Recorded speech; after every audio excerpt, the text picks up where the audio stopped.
ሙሽሪትና ሽራተ እሺ ቻው ባይ ቻው ቻው እሺ እንግዲህ ጽጌ የሰርግ ፕሮግራም ብቻ ነው የቀራት። ጉዳዩን ሁኔታውን ሁሉን ነገር ጨራርሳ ፈጽማለች ማለት ነው። እንደምታያት ቱጃሩን ባለሀብቱን ጠብሳለች ማለት ነው። እያንቀባረራት ይገኛል። የመኪና ስጦታ ተሰጧታል። ከዛ ደግሞ ነገ ከነገ ወዲያ ደግሞ ያበደ ሌላ ሽልማት ሌላ ስጦታዎች ይኖሩሻል። ብቻ አንቺ ጸባይሽን አሳምረሽ ብቻ አንቺ ፏ ብለሽ ብትን ብለሽ መምጣት ነው የሚጠበቅብሽ። ይሄን አታድርጊ ይሄን አድርጊ እያለ እንግዲህ ማዕቀብም እየጣለባት ይገኛል። ዳኒ በህይወት ይኑር አይኑር ይሄንን ቪዲዮ አይቶ እንግዲህ አይታወቅም የት እንደገባ ምን ሁኔታ ላይ እንዳለ ማለት ነው። ህይወት ይቀጥላል። ከዳኒ ጋር ሆና ያ ሁሉ ያለቀሰችበት ያ ሁሉ ያነባችበት ያ ሁሉ በቀናት ፍርፍር ያለችበት ጊዜ አልፎ እንግዲህ ቱጃሩን ባለ ሀብቱን ጠብሳ ቁጭ ብላለች እና ለጓደኞቿም ተርፋለች። የምሬን ነው የምላችሁና እኔ ግን በጣም ያሳቀኝ ፓርት አለ። ስለ ቁም ነገሩ ስለዋናው ስላለባበሷም ስለምንም ከሰውየው ጋር ስላላት ግንኙነትም ዳኒ እስከዚህ በኋላ ምን ሊያደርግ ይችላል የሚለውን ነገርም እናወራበታለን። ግን በቅድሚያ በጣም የሚገርመኝ ነገር የጓደኞቿ ማሽቃበጥ እግዚአብሔርን ነው የምላችሁ።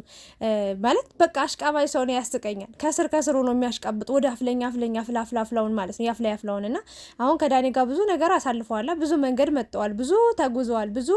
በብዙ መንገድ ይግባባሉ፣ ይተዋወቃሉ ምናምን አብሮ ነው ያደጉት። በቃ ጽጌ ለዳኒ ዳኒ ለጽጌ በደንብ በቃ ይተሳሰባሉ። በደንብ ደግሞ ይግባባሉ፣ ይተዋወቃሉ እና እልህ ስላለባቸው ነውና ያንን ፍቅራቸውን እያወቁ ኢቭን እነሱም አብሮ ነው ያደጉት ጓደኞቿ የሷ ብቻ አይደሉም የዳኒም ጓደኞች ናቸውና ግን ዛሬ ሌላ ባለ ሀብት መጣ ገንዘብ ያለው ሰው መጣ ሲባል እሱን ደግፈውት ምናምን የጽጌ ህይወታውን በዚህ ሰዓት አያሳስባቸውም። እውነቱን ልናገር ከተባለ ማለት ለምን የምታፈቅረው ሰው ማንን ነው? ይሄን ሰውስ ለምን ብላ ቀረበችው? ይሄ ሰውስ ይጠቅማታል ወይ የሚለውን ነገር አላዩም። አሁን በቃ በሱ ብር እሷ ፈታ ስትል እነሱም አብሮ ፈታ ማለታቸውን ምናምን ነው ያዩት ምናምን ነገርና በጣም እዛም እውነት ነው እዚህም እውነት ነው የሚሉ ጓደኞች እኔ ያስቁኛል። አልዋሻችሁም። ለምን ከዳኒ ጋር የነበረች ጊዜ በቃ ዳኒ ጥሩ ነው ምናምን ሌላ ሰው ጋር አትሁኝ ምናምን ምክር አለ። አሁን ደግሞ ልክ ዳኒን ትታ ሌላ ሰው ጋር ስትሄድ ጥሩ ነው ምናምን ማሽቃበጥ በቃ እድለኛ ነሽ ምናምን የመኪና ስጦታ ተሰጥቶሻል ምናምን ብላችሁ ስጦታውን ያበረከቱላት እነሱ ናቸው። በቃ እንድታምን ተብሎ ደግሞ መጨረሻ ላይ እንግዲህ ቱጃሩ ባለሀብቱ ያው ሰውዬ መጥቶ እንግዲህ የእሷ እንደሆነ ምናምን ነግሯት እንግዲህ ስጦታውን ተቀብላለች። በጣም በደስታ እየፈነጠዘች ትገኛለች። እና ዳኒ ይሄንን ነገር ምን ሊል ይችላል? ወይስ ደግሞ ዳኒና ጽጌ የምርን በቃ ቆርጠው ጨክነው ወስነው በዚሁ ተቆራርጠው ሊቀሩ ነው? ወይስ ደግሞ እንዴት ነው የሚለውን ነገር በደንብ እናይበታለን። ግን የጓደኞቿ ማሽቃበጥ ስለገረመኝ ነው። በእርግጥ ደስታዋ ያስደስታቸዋል እኮ ጥሩ ነው። ግን ይሄ ደስታ ጊዜያዊ ነው ወይስ ዘላቂ ነው? ይሄ ሰው ዘላቂ ነው ወይስ ደግሞ ጊዜያዊ ሰው ነው ብለው ማሰብ እሱ አንዳንዴ በፍቅር ስትታወሩ ወይም ደግሞ የሆነ አማራጭ ስታጡ ያንን ሰው ነው በቃ እዛ ሰው ጋር ነው። አሁን ከዳኒ ጋር መሆን ካልቻልሽ በቃ እዚህ ሰውዬ ጋር ብሆን ይሻላል ብላ እንደ አማራጭ የምትሄድበት ነገር ሊኖር ይችላል። ግን እነሱ አሁን ከውጭ ነው ያሉት። ቢያንስ ያለውን ነገር አይተው አጣርተው የሚሆናትን ነገር እንደ ጓደኛ ቢመክሯት ነው የተሻለ ነው ብዬ የማስበው። ምክንያቱም በሄደችበት ሁሉ እንደ ውሃ የሚከተሏት ከሆነ ጥፋቷም ሊታያት አልቻለም። ትክክል ነሽ፣ ጥሩ ነው፣ ቀጥይበት፣ በርቺ እንደማለት ነው እንደኔ ማለት ነውና ያ ነገር ትክክል አይደለም ብዬ ስለማስብ ነው። ለማንኛውም ግን የሰው ሀብት የሰው ነው ባጭሩ፣ በእውነት ለመናገር ማለት ነው። እኔ ገንዘብ ያላቸው ሰዎች ጭንቅላት እንደሌላቸው ነው የማውቀው። በአብዛኛዎቹ ማለት ሁሉንም ማለት አልችልም። ቢያንስ 50% ገንዘብ ያላቸው ሰዎች ወይም ደግሞ ገንዘብ ያላቸው ወንዶች ሴት ልጅ እንደፈለጉ አድርገው እንደፈለጉ በቃ እንዴት ልበላችሁ ኢቭን እንደ ሰራተኛ ሁሉ ሊያዩዋችሁ ይችላሉ። በገንዘባቸው የፈለጉትን ነገር ማድረግ እንደሚችሉ በቃ እኔ እንደዛ ነው የሚሰማኝ የማስበው ማለት ነውና አንዳንዶች ናቸው በቃ ገንዘብ ስላላቸው ሚስቶቻቸውን በጣም አክብረው ወደው ሴት ልጅ ይገባታል እንዲህ መቅበጥ እንዲህ በቃ እንደዚህ መሆን ይሄን መብላት ይሄን መጠጣት በቃ ይገባታል ብለው የሚያስቡ ጭንቅላታቸውም አእምሯቸውም በትክክል የሚሰራ አሉ። እውነት ለመናገር ጥሩ ሰዎች እና ይሄ ሰውዬ እንግዲህ ለጽጌ የመጣው ሰውዬ አያቷ ይሆናል። በእድሜ አይመጣጠኑም። ግን አንዳንዴ ደግሞ ህይወት ያስተማረችው ብዙ ነገሮችን ያየ በብዙ ጣውረዶች ያለፈ በቃ ህይወትን በደንብ የሚያስተምር ሰው ከሆነ ለሴት ልጅ ጥሩ ነው። ቁንጥጥ አድርጎ ይዛታል ማለት በቃ ኮስተር ያለ ጥሩ ህይወት ይኖራል። ሁሌ እንደ ህፃን መጨቃጨቅ፣ መጣላት፣ መጋጨት፣ መፋጨት የለም። በብዙ ነገር ስርዓቷን ልትይዝ ትችላለች ሴት ልጅ ማለት ነውና ጥሩ ነገር ነው። ግን ከእድሜዋ ደግሞ በጣም ብዙ የበለጠ ሰው ከሆነ ደግሞ ለእሷ በጣም አስቸጋሪ ህይወት ነው የሚኖራት እውነት ለመናገር እና ይሄ ሰውዬ በሀፍቱ ከሚያምኑ ሰዎች መሀል እንደማይሆን ተስፋ አደርጋለሁ። ለጽጌ እንደሚሆናት ተስፋ አደርጋለሁ። ግን የኔ ሀሳብና አስተያየት ምንድነው? ጽጌ ይሄንን መኪና የዚህን መኪና 2 እጥፍ መግዛት የምትችል አቅም ያላት፣ ሶሻል ሚዲያ ላይ በደንብ የምትሰራ፣ ቲክታክ ላይ በደንብ ጊፍት የሚሰጣት፣ ማስታወቂያዎችን የምትሰራ፣ ፊልም የምትሰራ፣ ዩቲዩብ ላይ ብዙ ገንዘብ የምታገኝ ጀግና ሴት ናት። በነገራችን ላይ ማለት በራሷ ጥራ ተጣጥራ ጓደኞቿን በአካባቢ በዙሪያ ያሉ ሰዎችን ሁሉ ገንዘብ እንዲያገኙ ፌመስ እንዲሆኑ ያደረገችው እሷ ነችና አላት ብር በደንብ በቃ ልክ እንደ ዳኒ ቆንጆ መኪና ገዝታ እየነዳች እያሽከረከረች መሄድ ትችላለች። ደግሞ እኔ እንዳላት ነበር ማስበው የምገምተው። ግን ቤተሰብ አላት የምታገዛቸው የምትረዳቸው እህቶቿ አሉ ወንድሞቿ ምናምን ነገር እና ከሰው የምትጠብቅ ሰው ናት ብዬ አላስብም። እና በዚህ ልክ ይሄ ሰውዬ የመኪና ስጦታ ሰጠዋት ብሎ ሰርፕራይዝ ሲያደርጋት በዚህ ልክ ትደሰታለች ብዬ አልጠበቅኩም። ምክንያቱም ይሄ መኪና ማለት ቆርቆሮ ነው እና እሷ ይሄን እጥፍ መግዛት እንደምትችል ስለማቅ ማለት ነው። እና በዚህ ልክ መደሳሰት በእርግጥ ደስታሽ ያስደስታል፣ ጥሩ ነው። ግን ይሄ ሰው ከዳኒ ተለይተሽ መኖር ትችያለሽ ወይ? ይሄ ሰው እስከ መጨረሻው ያኖርሻል ወይ?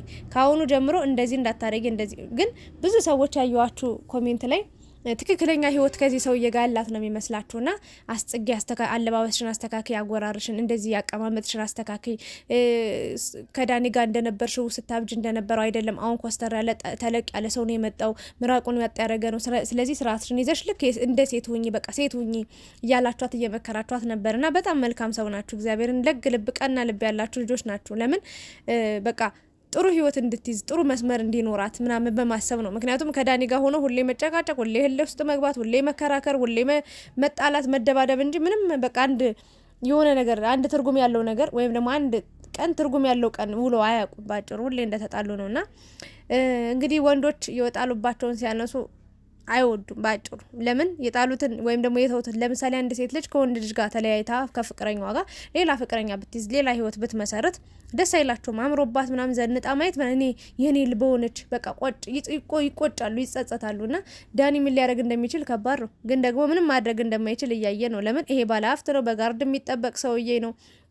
ከጥግ አጠገቧ ራሱ አይደርስም፣ ምንም ሊያደርግ አይችልም ዳኒ ማለት ነውና ያለው አማራጭ እንግዲህ አሳድጌ ለሰው ሚስቴ እንዳርኳት ብሎ እንግዲህ እጁንም እግሩንም አፉንም ሰብሰብ አድርጎ ቁጭ ማለት ነው ያለበት። ጽጌም እንግዲህ ወስና ጨክና ይላለች። ግን ከዚህ ሰውዬ ጋር ትዘልቃለች ወይ እስከ መጨረሻ ትቆያለች ወይ የሚለው ነገር ጥያቄ ምልክት ነው። ምክንያቱም እንደነገርኳችሁ ገንዘብ ያላቸው ሰዎች ቆንጆዬ ሴትን ሊያገኙ ይችላሉ፣ ቆንጆ ሴት ሊያመጡ ይችላሉ። ግን ደግሞ በገንዘባቸው ስለሚተማመኑ በገንዘባቸው ስለሚመኩ ያቺ ሴት ልጅ ደግሞ እድሜ ልኳን ስትቀጠቀጥ እድሜ ልኳን በቃ ይሄን አርጊ፣ ይሄን ውጭ እንደዚህ ውግቢ፣ እንደዚህ አርጊ፣ ይሄን ለምን አረግሽ፣ ይሄን ለምን ወሰድሽ፣ ይሄን ከምን አመጣሽው ምናምን ይሄ ነገር ስላለ ያን ነገር ደግሞ አይፈልጉም። እና እኔ ትዳርንም ፍቅርንም የሚሰጥ እግዚአብሔር ነው። በእርግጥ እሱ ያለው እሱ የፈቀደልን ነገር ነው የሚሆነው። ግን ትዳርም ደስ ይላል ብዬ የማስበው ፍቅርም ደስ ይላል ብዬ የማስበው ከእኩያችሁ ጋር በቃ በእድሜያችሁ። አሁን የሰውዬ ኦልሬዲ ጽጌ እየኖረች ያለችውን ላይፍ በደንብ ኑሮት ሆና ከላይ እስከታች በቃ ሁሉን ነገር አይቶ ያለፈው ነገር ነው እና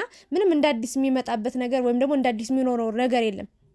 ቀጣይ ያለውን የጉልምስና ጊዜውን ነው ማሳለፍ የሚፈልገውና ጽጌ ደግሞ ገና እብደት ላይ ነው ያለችውና እንዴት ሊግባቡ ነው? እሷ ማበድ ትፈልጋለች፣ መውጣት ትፈልጋለች፣ ዘና ማለት ትፈልጋለች። አለባበሷ በጣም በቃ በራሷ ሙድ የፈለገችውን ነገር ሊሆን ይችላል። እሷ አሁን ላይደግፋት ይችላል። ባለባበስም፣ ባነጋገርም፣ ባወራርም በምንም ነገር ላይግባቡ ላይጣጣሙ ይችላሉና ይሄ ደግሞ በጣም አስቸጋሪ ነገር ነውና እኔ ልናገር የምችለው ነገር ሀብት ስላለው ምናምን አይደለም። ሀብቱ ምንም አያደርግልሽም። የሰው ነገ እንደ ቆሻሻ እንደ ቀን አውጥቶ የሚጥልሽ የምሬን ነው የምላችሁ። በገንዘብ የሚያስብ ሰው ይሁን አይሁን አላቅም፣ አልዋሻችሁም። ስለ ሰው መጥፎ ወሬ ማውራት ስለው ሰውየው ማለት ነው። ግን ገንዘብ ያለው ሰው በጣም አስቸጋሪ ስለሆነ ጽጌ 2 ማሰብ አለባት 3 ማሰብ አለባት ብዬ ነው ማሰብ። ከዳኒ ለመራቅ ብላ የማይሆናት መንገድ ውስጥ የማይሆናት ህይወት ውስጥ መግባት የለባትም። መረጋጋት አለባት። ከዳኒ ጋር ደግሞ ብዙ መጨረስ ያለባቸው ነገር አለ ብዬ አስባለሁ። ምክንያቱም እያፈቀራት እየወደዳት ነው፣ እየነገራት ነው። እሷም መናገር ከብዷት እንጂ እንደምትወደው እንደምታፈቅረው ግልጽ ነው ከምናየው አንጻር ማለት ነውና ኤኒዌይስ ግን እየጨፈሩ ነበር። እንግዲህ ሰርጓ በቅርቡ እንደሚሆን ብዙ ስጦታዎች እንደሚሰጣት ምናምን ነገር እናቴ ቻው በል ምናምን ጓደኞቿ እንዴት እንደሚያሽቃበጡ የምሬን ነው እላችሁ። ሊጋበዙ እኮ ነው የምር። አንድ ቆንጅዬ ቼክ በቃ የሆነ ወንድ ስትጠብስ በቃ ጓደኞቿን ሰብሰብ አድርጋ ትሄድና ኢትዮጵያ ውስጥ እንደዚህ ነው፣ እነሱም ሁሉ እንዲጋበዙ ማድረግ ነው እና ጥቅሙ ያ ነው። ለማንኛውም ግን ይሄ ቆርቆሮ ነው። ዋናው ፍቅር ይበልጣል። መተሳሰብ፣ ደግነት፣ ቸርነት የሆነ ቸር ስትሆኑ እንትን ይላልና ይሄንን ነው ልል የምችለው። ብቻ ጽጌ ማሰብ አለባት። ጓደኞቿ እያዩት አይደለም በትክክል እኔ የታየኝ ነገር ስላለ ነው። ነገች ልጅ ገብታበት በቃ እንዳትጎዳ የራስሽ ጉዳይ ብሎ አንጠልጥሎ ሻንጣዋን አስይዞ ነው የሚያባረራት። የሆነ ስህተት ቢያይባት የሆነ ክፍተት ቢያይባት እና ያ ነገር ደግሞ መሆን የለበትም።